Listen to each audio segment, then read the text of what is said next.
celebrate the class of 2020, and the nominations are out. And if you watched the show last Sunday, I wasn't here because we used that to, reveal the nominees for the year. And we went from, so many fields: acting, entrepreneurship, fashion, and so many more. So today we're going to be talking with a couple of the nominees for the awards this season, and just finding out, some of what they do, how they feel about the awards, and their hopes about winning. Here with me, of course, is Terver Bendega, who is a nominee in the Future Awards Prize for Entrepreneurship. Congratulations. Thank you very much. Where were you when you heard? Were you watching? Where Did you was log I? in? Did someone call you? Oh yes, I was watching. And I got a lot of calls, so that was really nice. Yeah. Did you kind of know, I'm gonna be nominated? Did you? Oh yes, I did. What is it you do that made you feel confident about it? So I work as the regional marketing manager for Bolt in Africa. So that's Nigeria, Ghana, South Africa, Uganda, Tanzania. I cover all the markets in Africa. Okay. How long have you done that for? I've been working here for 3 years. Okay. There for 3 years. So I mean, how old are you, if you don't mind me asking? I just turned 27. So for a lot of Nigerians, it's weird to see a 27-year-old running regional markets of major economies like this. What did you do to get you here? I think the Nigerian answer is say grace. But I would say that it's been a very interesting journey. I started my career in journalism, actually. I studied mass comm, and I was originally in the Metro desk at Punch. Okay. So Metro desk is investigative. You go to courthouses, you go to police stations. I remember there was this very interesting story I uncovered of a brothel that was in the same place as the church and the mosque. So it was an interesting time in my life. And then I moved on to marketing. I did digital first, and then I started in a traditional agency. I worked as a strategist for a long time. I worked with multinationals, and then I moved to Bolt. And I think it's been an amazing journey. I think tech startups are amazing, and they're the future. And I think within these companies you can grow really fast once you're performing very well. Yeah, I mean I like that story because there's a lot of these aspire to inspire, like we call them now, who always say, to be successful, it's almost impossible to do it if you're not starting your own business. And it's interesting to see that you've had an interesting career. Working for amazing companies, isn't it? Yeah. I'll come back to you. I think we're being joined by Skype now by Bukunmi Oluwasina, who's an actor and a Future Awards nominee in the category of acting. Bukunmi, sorry, how are you doing? If you can hear me. I'm fine. Congratulations. Were you also watching last Sunday, or did you get phone calls saying you were nominated? Yes, I got a phone call. Saw it online. I didn't see it on TV. So it was later I heard that it was announced on Channels TV. So did you expect to be nominated? No, I wasn't expecting it. I wasn't. It was a shock. But I was actually surprised. Oh, okay. How long have you been acting for?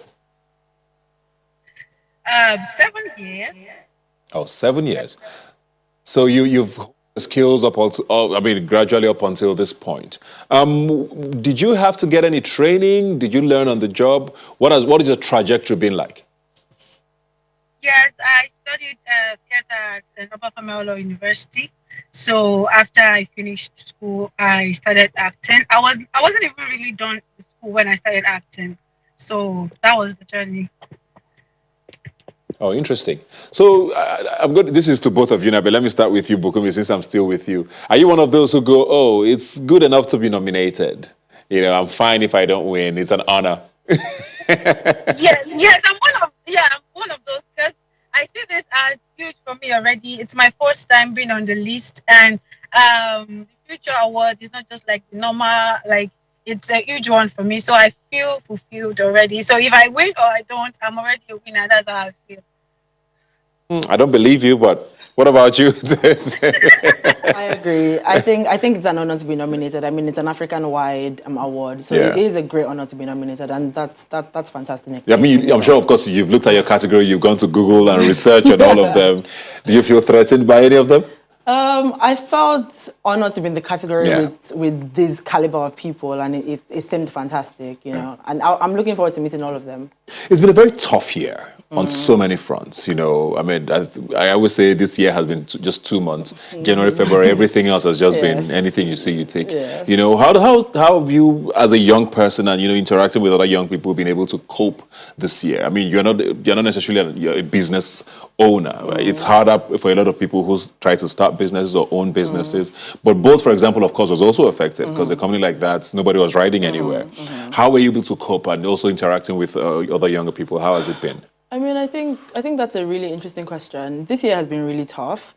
I think the hardest there've been two parts that have been really hard. I think mentally it's been a really exhausting year. There's been lots of anxiety that has accompanied the year, but in addition to that, it's also been financially taxing. Yeah. Taxing, yes. It's also been a very difficult year financially for a lot of people, and people have struggled. But I think for us, like as a business, when you work within a business, you're always thinking about opportunity. Every time hardships occur in a society, it also presents opportunity for growth. Yeah. So I think that's where we're looking.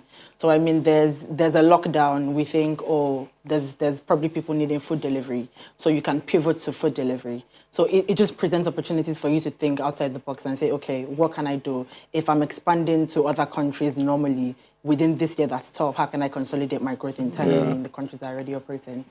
Okay. So do you find that, I mean, you run businesses in you said Nigeria, Ghana, South Africa, you know, a lot of these countries. I don't know how much of an interaction you have with young people in any of these countries. Do you find that experiences are very, very similar? Because there's always this conversation about, oh, Africa is not a country.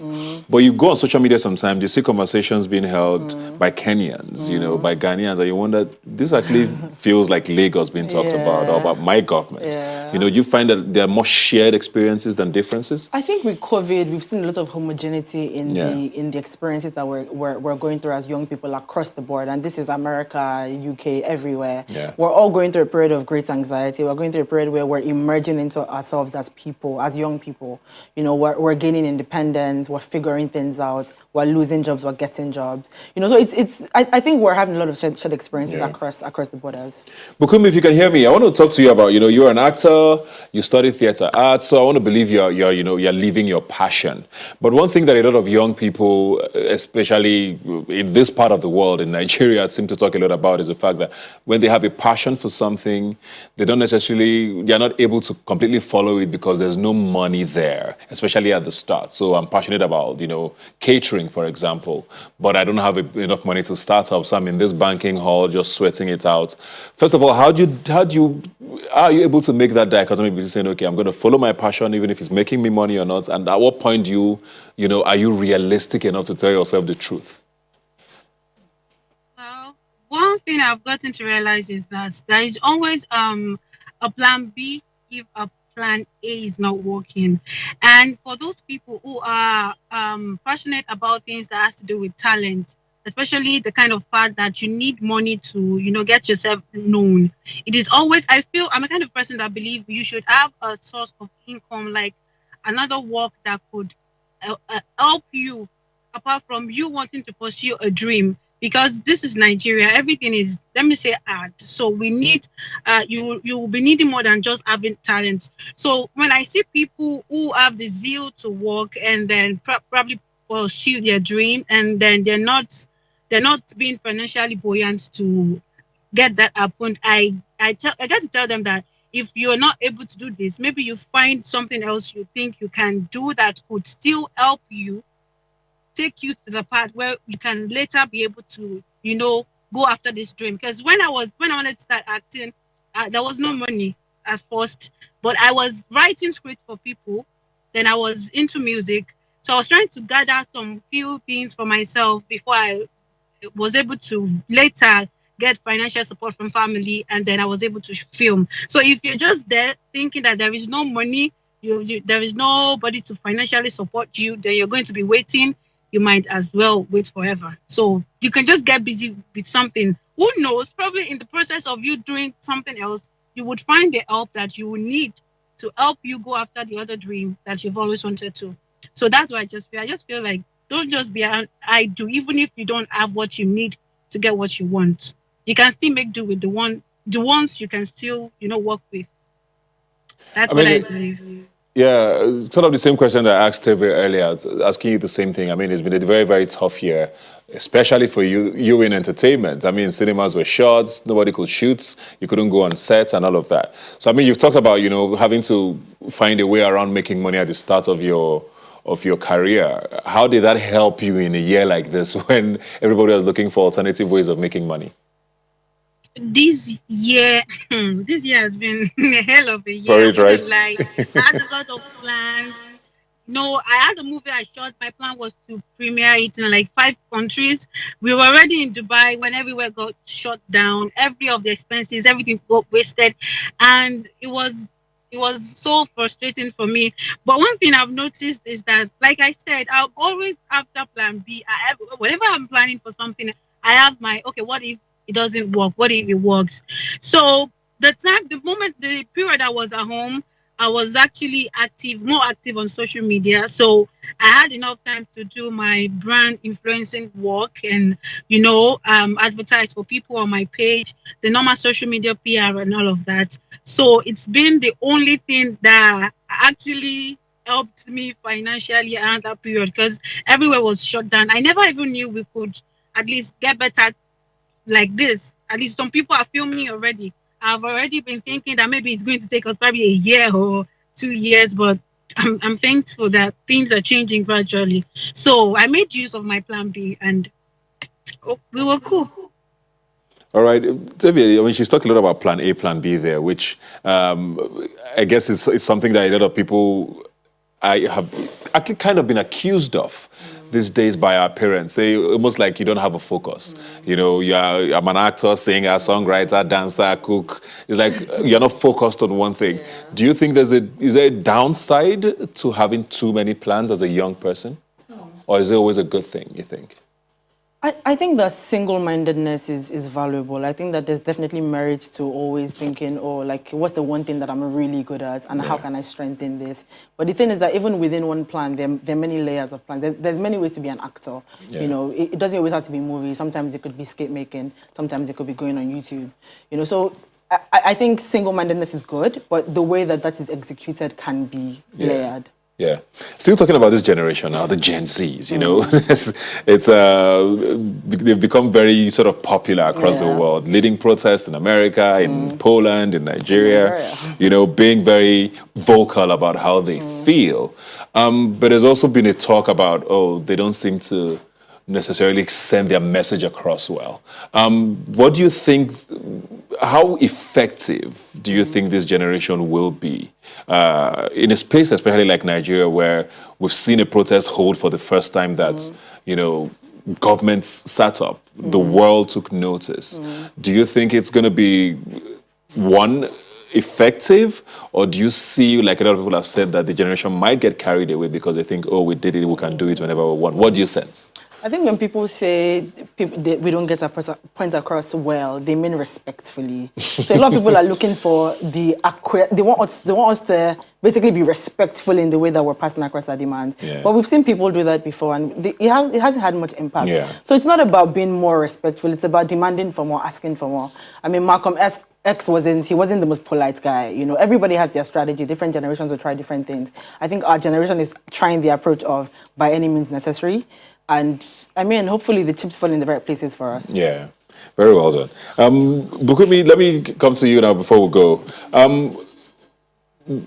How do you feel about being nominated for the Future Awards, and what are your expectations on the award?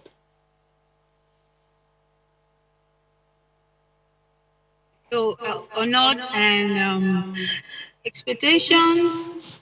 I hope to win. Everybody loves to win. And if I don't, I am happy. Being a nominee, I'm happy already. Like I said, you wouldn't believe me. You said you don't believe me, but I'm actually happy. So, and I hope, let me just be positive. It's good to be positive, but I'm happy. Whichever way, I'm happy. I'm positive. Your fellow nominees, were you shook a bit by the list? Yeah. Most of them. Let me say, I'm their fans. Like I'm one of their fans, brother. I saw the people I was seeing on the list. When I saw the list, I was like, "Whoa, this is going to be a very tough one." Well, whichever way, for me to even be part of them, I feel great about it already. So whoever wins deserves to win. Whoever wins. So I'm happy for anybody. I'm happy for myself being on the list, and it's already enough for me. But if I should win, it's going to be a very good one and a shock. Let me say, it's going to be a shock for me. Teve, to you now. Do you first of all, how do you feel about being nominated? And secondly, do you feel like awards validate work, or they're not that necessary? What do you think? I think, okay, so how do I feel? I feel very honored. Do I feel that awards validate work? I think maybe the answer is no, but I think you can only say that when you've been awarded. Why? I think, I mean, it's great to be recognized for work that you've done, and I think one of the things that a lot of us are learning in this generation is that a lot of times we do great work, but we don't know how to present the work in a way that the world takes notice of, Yeah. of the level of work that we're doing. So I think that awards are a good way to amplify the work that you do.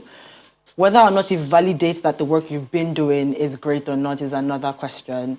But I think that they're great. They're great to have. Yeah, I mean, it's a nice thing to hang on your wall and show your children and say, hey, that was me. I did that one time. Yeah. Well, congratulations, Terver. Congratulations, Thank you Bukunmi, very and much. good luck to the both of you.